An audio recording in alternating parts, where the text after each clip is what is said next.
Personal Guru Principle number 3, courage. Do you remember the Cowardly Lion in The Wizard of Oz?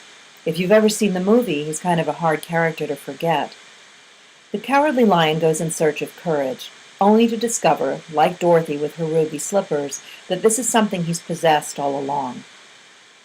Like many of us, the Cowardly Lion makes the mistake of believing that because he experiences fear, he has no courage. Nothing could be further from the truth. In the same way that the only way we can recognize light is by contrast to the darkness, the only way we can recognize courage is by contrast to fear. Lots of things in life scare me, but one of the things I hate most is confrontation, and this is because I'm uncomfortable with anger. If someone's angry at me, I don't like it, and if the anger is coming from me, it's even worse, because if I allow the anger to take me over, then it becomes like a runaway train and I don't know where it's going to lead.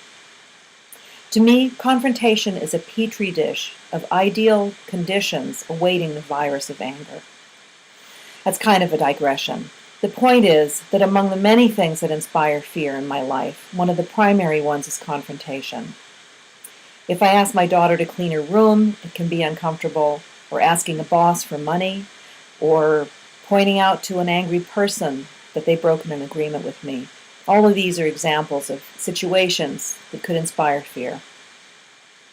But if I allow myself to follow the dictates of fear, then my self-esteem becomes lower and lower, and my life becomes narrower and narrower.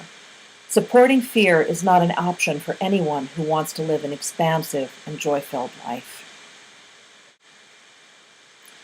What I've learned over a lifetime of being afraid is that every time I take an action in spite of the fact that my knees are trembling or my voice is quavering, the stronger becomes the muscle of courage and the easier it gets to face down larger fears.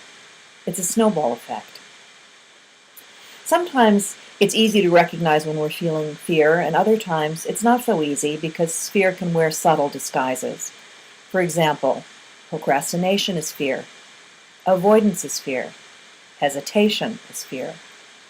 If we scratch the surface, even anger is fear.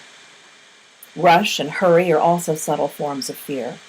And that's why it's so important to be present in the moment and to move slowly, because this is the opposite of what fear wants us to do.